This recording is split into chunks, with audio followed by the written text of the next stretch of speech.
West Palm Beach, Floride. Le premier ministre canadien Justin Trudeau s'est rendu en Floride pour dîner avec le président élu Donald Trump dans sa résidence de Mar-a-Lago, après que ce dernier a menacé d'imposer des tarifs douaniers radicaux sur les produits canadiens.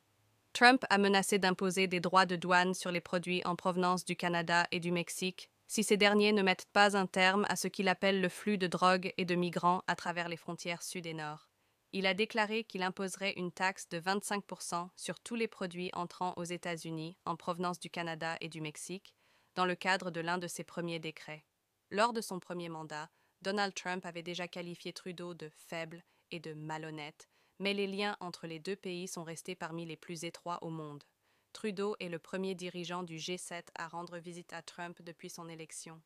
Aux côtés de Trump et Trudeau au dîner se trouvait Howard Lutnick, le candidat de Trump au poste de secrétaire au commerce, le gouverneur du Dakota du Nord, Doug Burgum, désigné pour diriger le ministère de l'Intérieur, Mike Waltz, le choix de Trump pour être son conseiller à la sécurité nationale, et les épouses des trois hommes, selon une personne au courant des plans qui n'étaient pas autorisés à parler publiquement, et l'a fait sous couvert d'anonymat.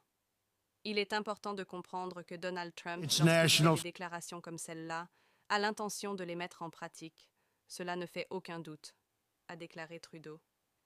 Notre responsabilité est de souligner qu'il ne porterait pas seulement préjudice aux Canadiens, qui travaillent si bien avec les États-Unis, mais qu'il augmenterait également les prix pour les citoyens américains et porterait préjudice à l'industrie et aux entreprises américaines, a-t-il ajouté.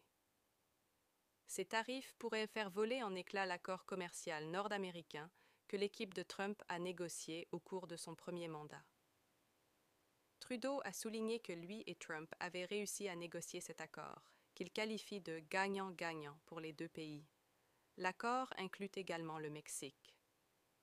Nous pouvons travailler ensemble comme nous l'avons fait auparavant, a déclaré Trudeau. Trump a proféré cette menace de tarifs douaniers lundi alors qu'il fustigeait l'afflux de migrants illégaux, même si leur nombre à la frontière canadienne est insignifiant par rapport à celui de la frontière sud.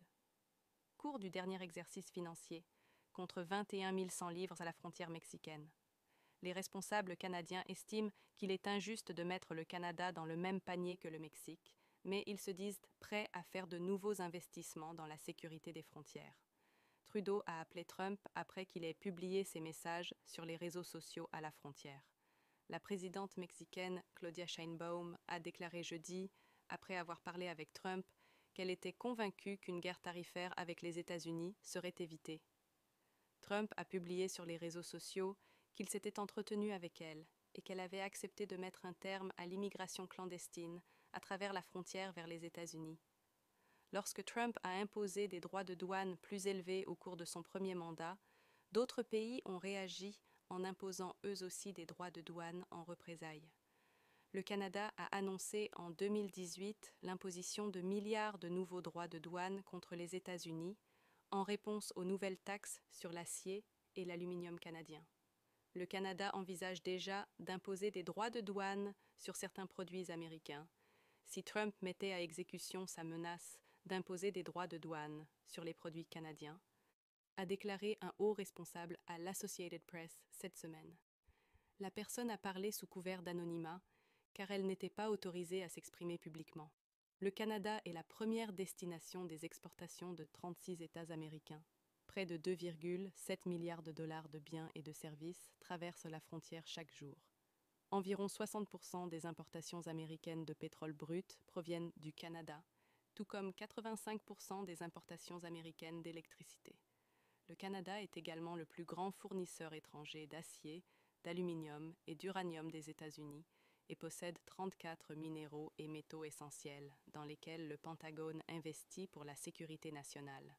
Le Canada est l'un des pays les plus dépendants du commerce au monde et 77% de ses exportations sont destinées aux États-Unis.